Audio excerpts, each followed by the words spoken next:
Fine, I'm gonna redo. Okay, I'm gonna place the coffee. Take a sip first.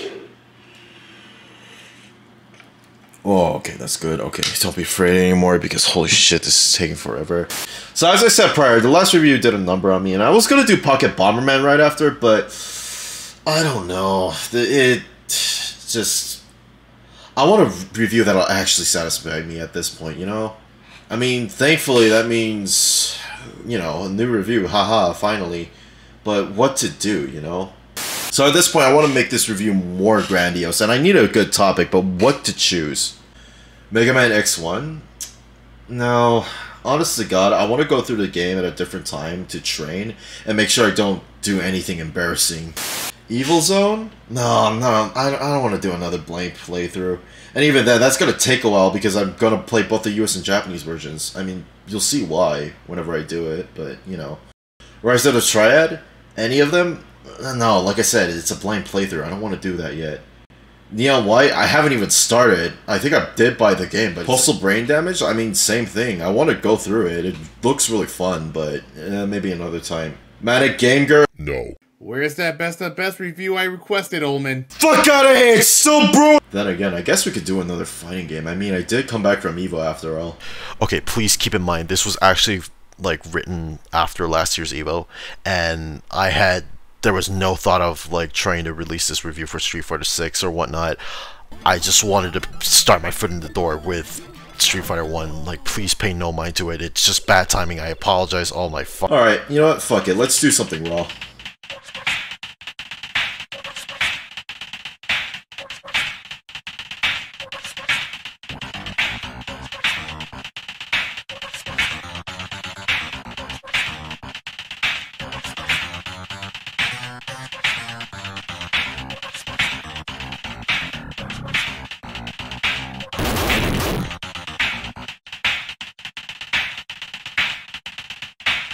So why talk about Street Fighter 1 at all? Because I love how absolutely shit it is. Nah, that's a lie. Yes, I understand that it is absolute dog trash, and we'll get to that, but sometimes you gotta talk about some lows before going to some highs. This is about beginnings after all, and at least the game sets up a small foundation before Street Fighter 2 plays better building material to set up the building's foundation. It's also due to me playing this game more than I should have. See, I'm of the opinion that people should only play this game once. And you'll see why. But back then, when I had the time to actually learn games, either good or bad, I did that with Street Fighter 1. I think my playthroughs have been somewhere around the 10s or something, with my first playthrough done on one of those shady websites that ran emulators on them. You know, the ones that say, play Super Mario, Super Nintendo for free, or something like that, but I'm getting ahead of myself. Also, I really don't want to deal with this right now. I just don't. The year is 1987. At this point in time, fighting games weren't even what they are nowadays. Not even the term fighting game was established as its own separate thing, being interchanged with the already defined beat 'em up, which was going strong as of that time, given the fact that tons of companies were shelling out stories upon stories of men beating other people senseless towards their goal. Even the games that had a thin shell of fighting games attached to them weren't fully fleshed out, but had something that needed a spark. Most companies had some thought towards the emulation of real-life man-to-man fighting, like the realistic-esque fight scenarios in Neketsu wa Kunio-kun, or the original Fratricide moment in Double Dragon. Double Dragon's NES port even had a versus mode with new sprites for Billy, Jimmy, and a few select enemies. But what about the actual raw fighters that companies made before Street Fighter? Well, it depends. Some of them tried to emulate realistic tournament fights with single-hit scoring points, and only a few emulated something akin to current fighting game standards, such as Urban Champion, Hiryu no Ken, and Yi-Ar Kung Fu. There are also the ones still tied towards traditional beat-em-ups, such as Onna Sanshiro, and I can go on with the similarities for both game genres in the past and present, but fact of the matter is that some worked with alright gameplay and most didn't. One of these games from '84 has a special interest to us at the moment though. Meet Nishiyama Takashi. Originally, he worked at IRIM and by proxy Data East, and designed the shoot 'em up in '82 known as Moon Patrol, and 2 years later he designed the game Spartan X.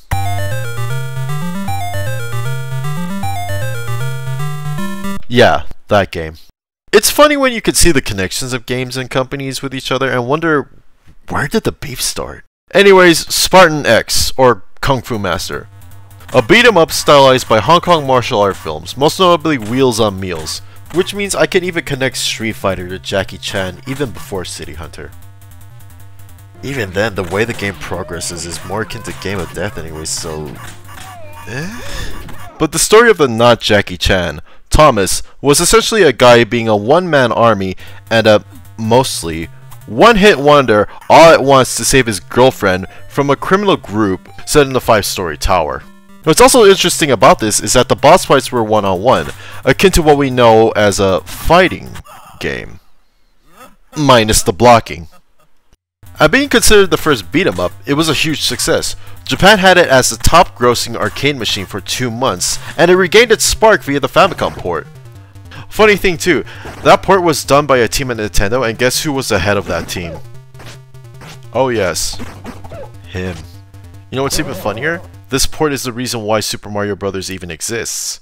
Which means I can make another branching path from Spartan X with platformers and make a full circle once Nishiyama co-founds Dimps and Matsumoto helps out with Sonic stuff. But back to Nishiyama and Spartan X. During the game's development, he got an invite from Tsujimoto Kenzo to join Capcom, who at this point released a couple of metal games, not pachinko games, but similar premise, Son and 1942. He then decided to join the company, leaving Spartan X to the rest of his team over at IREM, which is kind of shocking given how well received and influential it was on its releases.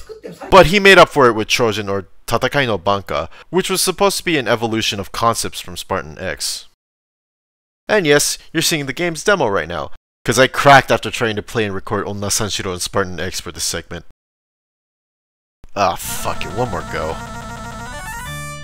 Alright, well, it's surprisingly more forgiving in Spartan X, given that you can block, and it allows you to continue from where you died as opposed to Spartan X's no continues. And, oh look, a versus mode for its Famicom port. Even back then, you couldn't keep good developers down. Anyways, after Trojan, or rather as he was still reflecting on Spartan X, while finishing up another beating him up known as Avengers, or Hisatsu Buraiken, Nishiyama wanted to go big. Remembering how Spartan X's boss fights were handled, he wrote a design document in roughly drawn notes during a 2-hour meeting that he wanted to revisit the boss mechanic of Spartan X and make that its own game. He then showed the document to Matsumoto Hiroshi, a planner at Capcom at the time. Coincidentally, he was also the planner for Avengers, who was on board with the idea since martial arts had interested him as a hobby through extensive reading and studying, and was interested with the potential characters that could be made. そう覚えてる覚えてます。だから一番最初にストリートファイターのアイデアが出た時に見せたのはあなたです。そうですね。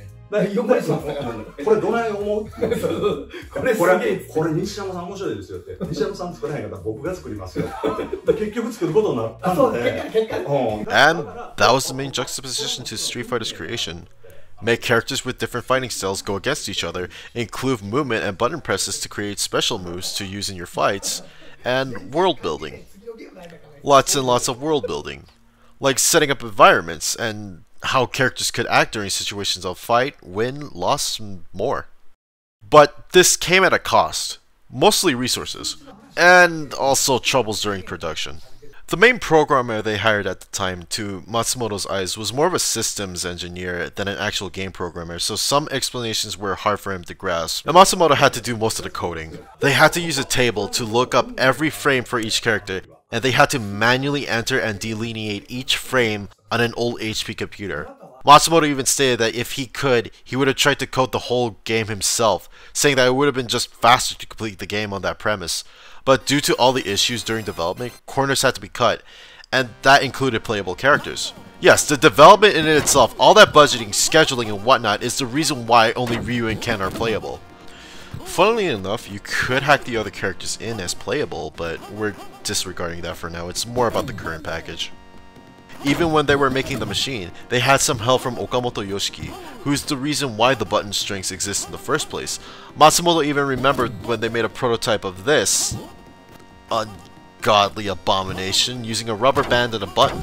And we'll get to that in a sec, but they had to go to Atari to co-create a pressure-sensitive panel for this arcade cabinet. Then after all that time passed, they were able to release Street Fighter 1 onto the public on August 12, 1987. The US wouldn't get the machine until December of that year, and Europe got it earlier in August. For arcade cabinets, the deluxe version was first released with around 1,000 units. Then they released the 6-button version that's been mostly standardized as of fighting games today. But this history lesson has gone on for way too long. Let's talk about the game and its releases. So 2 machines and 7 ports. For this review, we're going to look at one piece of each of these pools. The 6-button arcade release and the PC Engine CD port. No, I'm not going to play the PC ports in this video. They've been said to run like absolute trash compared to these two. Weirdly enough, some guys in Europe love playing the PC ports so much they tried making a potential sequel to Show Capcom known as... What the fuck is a human killing machine? Oh my god. What the fuck? If you're wondering how I'm playing the arcade release...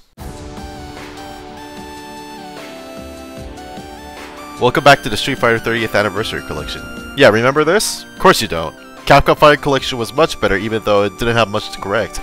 If you're wondering, why not 5K like the last time? Well...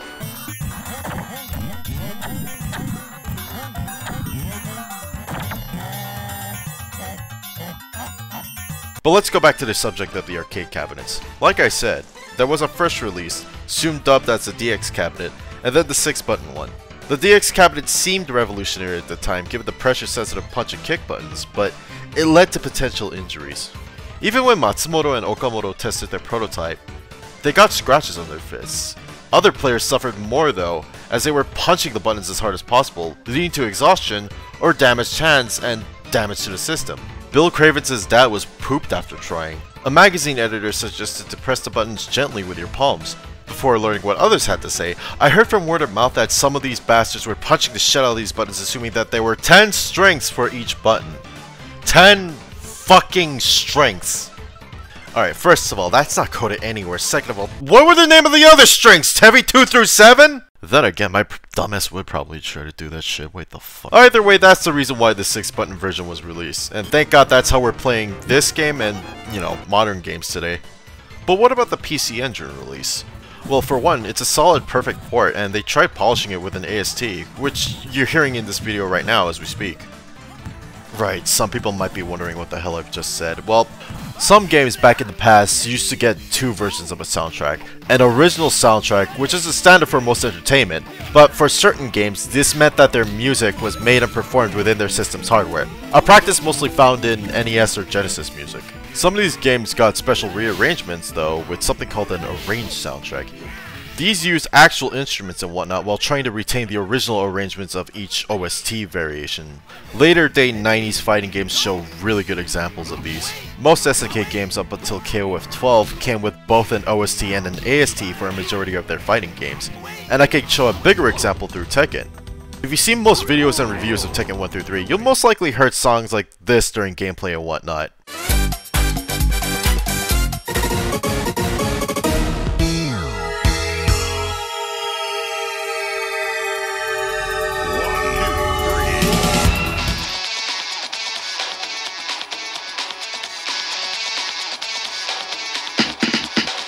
And yeah, that's neat, but if you ever went into the options of these games, you can see that you have a soundtrack select. And if you press left or right, you get the original or arcade option that plays the older arrangements from these arcade machines.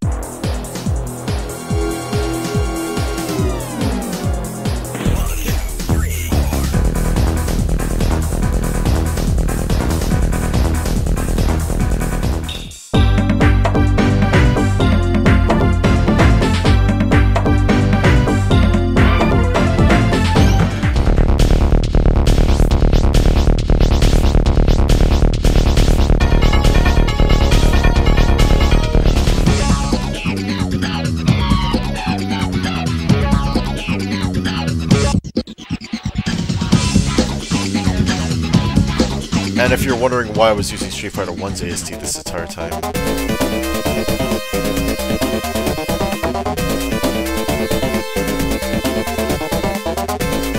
I mean, some of the OST tracks are fine, but dear god, what was the sound chip they used for this machine? But back to PC Engine Street Fighter 1. Even as a polished arcade perfect port, it still has its issues. I could state the obvious one where the name was changed to Fighting Street for some reason.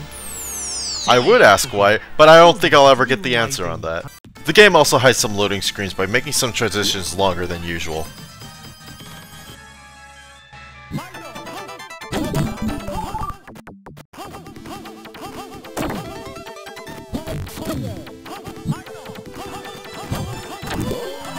And my actual main concern being the controller used. Fighting Street uses 2 buttons because I guess they had to recycle the pressure-sensitive DX controls somehow. And some of you are asking, well, the PC Engine has a 6-button controller, did you at least try to plug that thing in?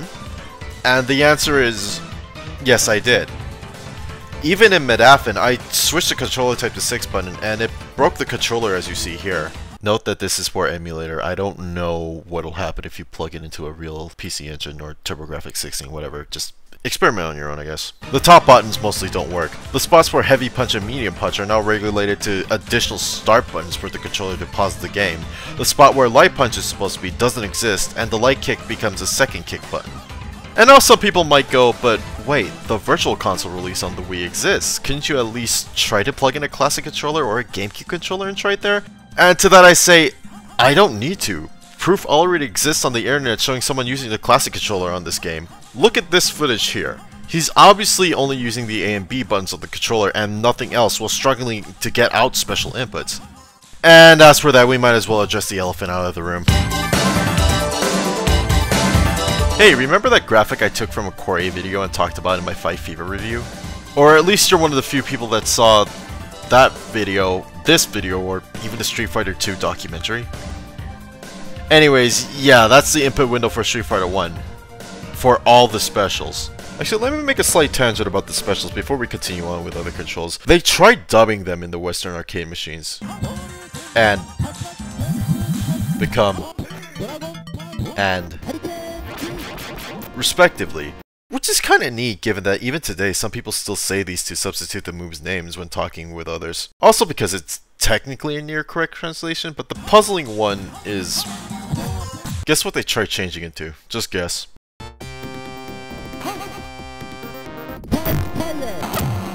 Yeah, that. You could barely hear the O in that clip. Thank God that never became the norm. I mean, it kinda did though. What do you mean?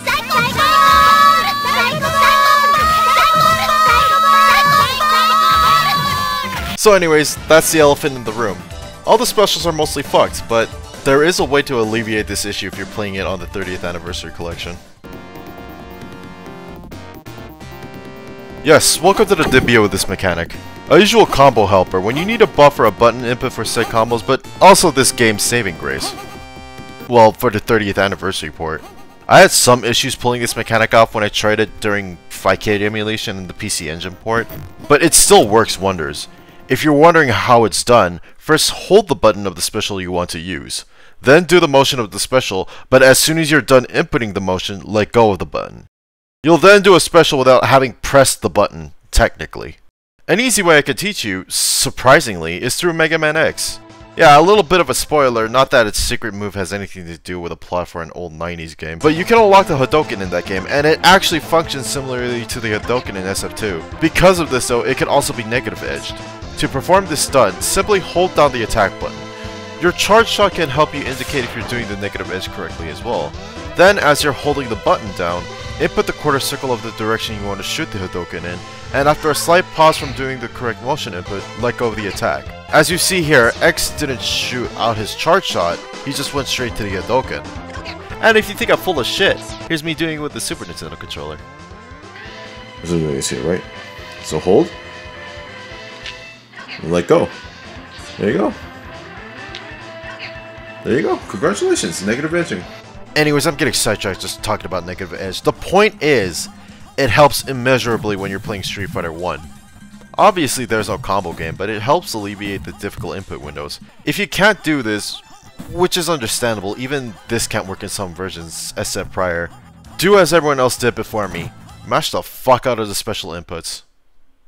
Hey, wait a minute, go zoom into that one quadrant over there, what the fuck? Oh my god, that looks fucking painful. How the hell are you even holding it like that? Besides this shit input window though, we're not done yet in terms of controls, because this game is honestly a little fucked in general. Walking forwards and backwards looks more like slight hopping in a fight stance, similar to real-life fighting, but it's a little too awkward even for a video game.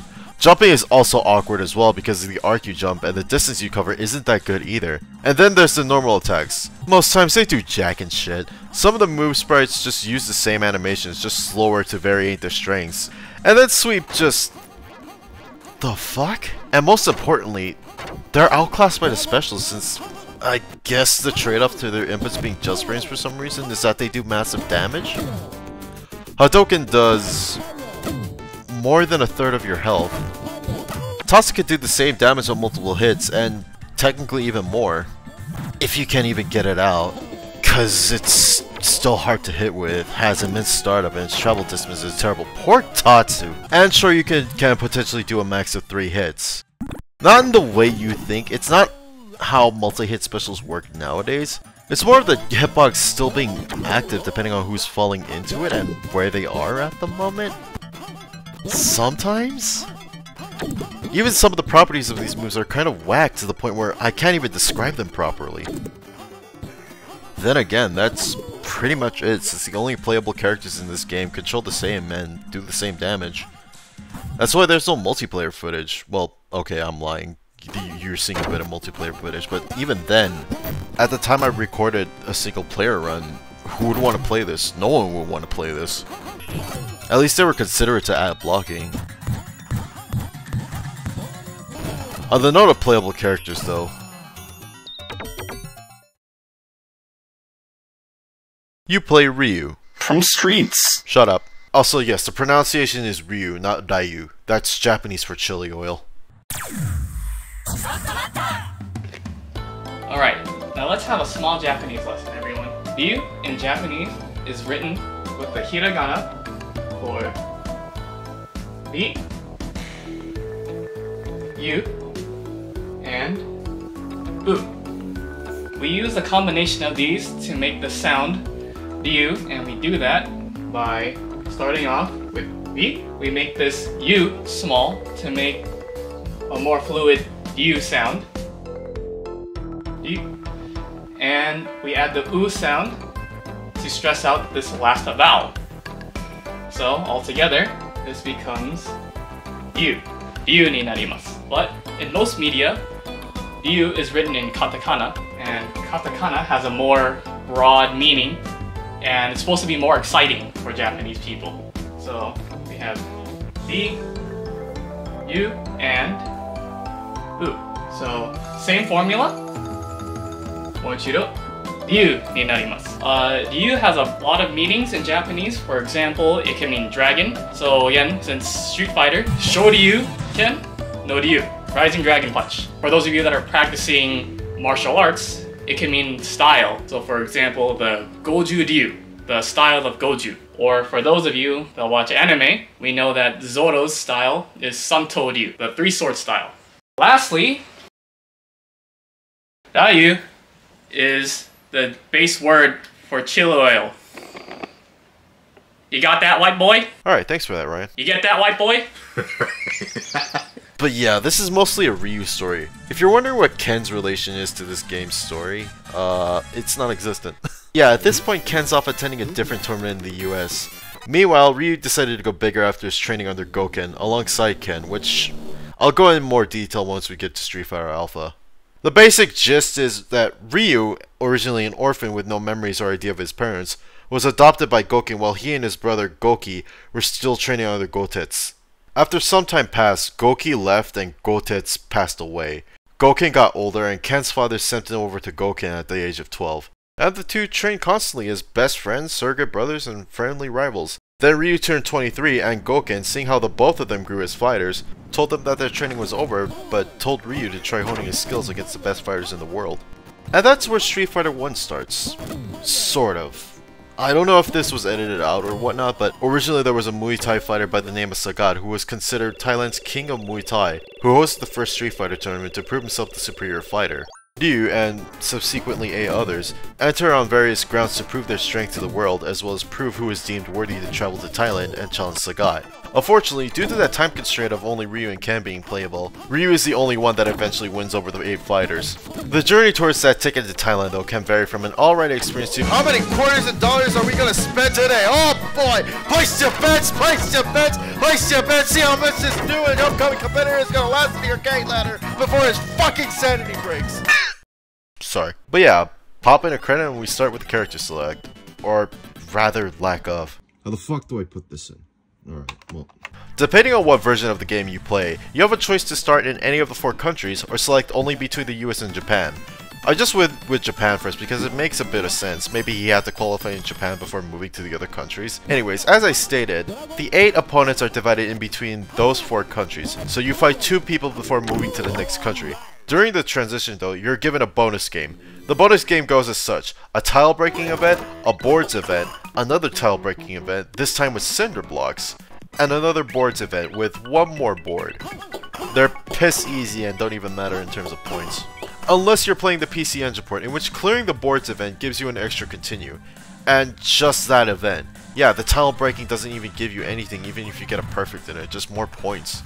Even then, the tile smashing event is piss easy, and the only genuine aspect of the tiles is the face that Ryu makes when if he wins or loses. Give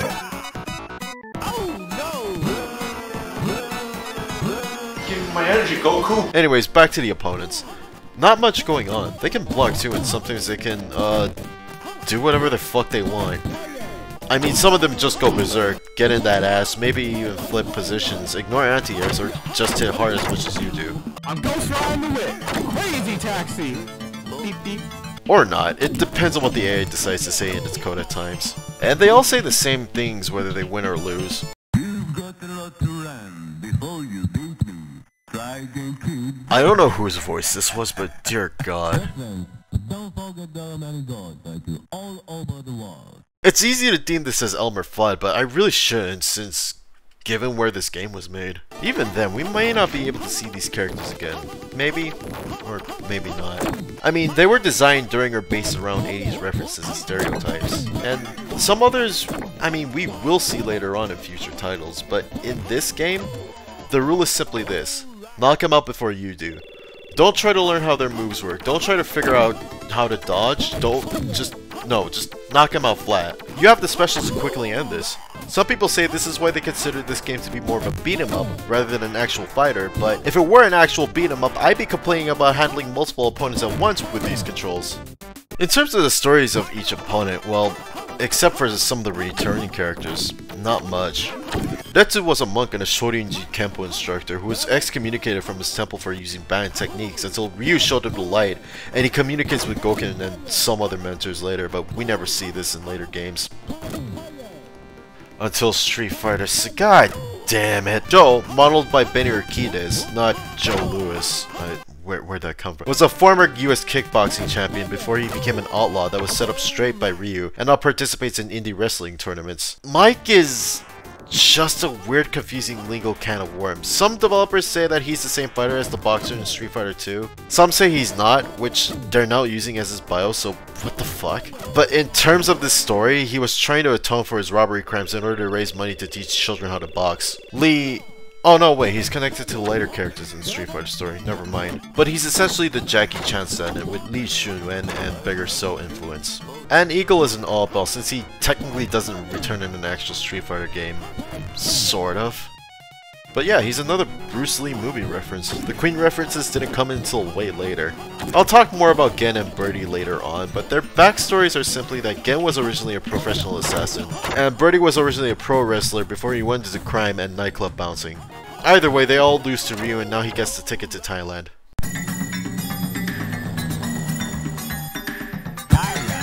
So, apparently, Ryu winning the preliminaries against the 8 prior wasn't enough since he has to fight one more person before Sagat. What muddles this further is that news sources say that Ryu decided to fight 20 Muay Thai fighters, beat them outright, and diss them all just to attract Sagat's attention. One of the 20 may or may have not been Adon, the character you fight before facing Sagat in this game. Before being the Jaguar themed character in the later games, he also took your positioning and hit properties for a spin with whatever the fuck this is, and Jaguar Kick. I assume it's Jaguar Kick most of the time because it seems to be a flip kick of some sorts, and it isn't stated outright in this game. Also, dear god, the fuckery it can cause. Will it ignore anti-airs? Maybe it'll hit you while you're crouching. Or not. Maybe it'll spam the fuck out of it multiple times in quick succession. Roll the dice and see how much you're fucked. Funnily enough, the first time I tried Street Fighter 1 on that website was through the PC Engine port, and I lost all my continues to him. Replaying that port for this review though, it was easier than before. Then again, that experience was just a little weird. But once you beat him, meet Sagat. Bearing in mind his ugly looking face in this game, he's pain. His normals just are, you can't jump over him, and his only two specials are Tiger Shot and Tiger Knee. They all hurt like hell. You'll lose and have to input credits. Funnily enough, Ryu losing to Sagat is actually canon and makes sense in the context of this game. I mean, you try fighting 7-foot Muay Thai god, see how well that goes. And if you're playing the PC Engine port, this is where you'll most likely lose all your continues and game over. Like how I did. Man, fuck it, what am I trying to prove? I couldn't even beat this part back then, and at this point I've wasted too much time just talking about this piece of shit that, in hindsight, could have been a lot worse given the whole talented devs being crunched for time thing. Thankfully we have the arcade release. Funny thing is, I was writing the last paragraph, I remember the fact that I was only able to 1cc this on the 30th anniversary collection without save states one time. Then again, if I went for it again for this review, it could have potentially killed me for trying. But we beat Sagat and it congratulates us as such. Out of the bag, you found the Street Fighter in the world. But that's not how it actually ends. See, remember when I said that Ryu canonically loses? Even that also got flipped on its side too, since other sources even say that Ryu just won with a Shoryuken so powerful that it gave Sagat his iconic chest scar. But other sources, which tie the story a bit better, show that yes, Ryu did take a beating. Sagat then tried to help him up in good sportsmanship, but Ryu's mind was running and racing with his will to win at all costs. And suddenly...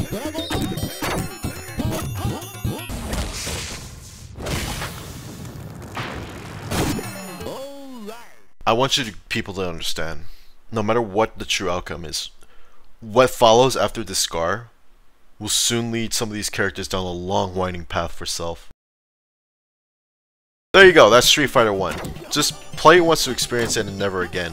I mean, at least it wasn't as painful as playing Fight Fever or...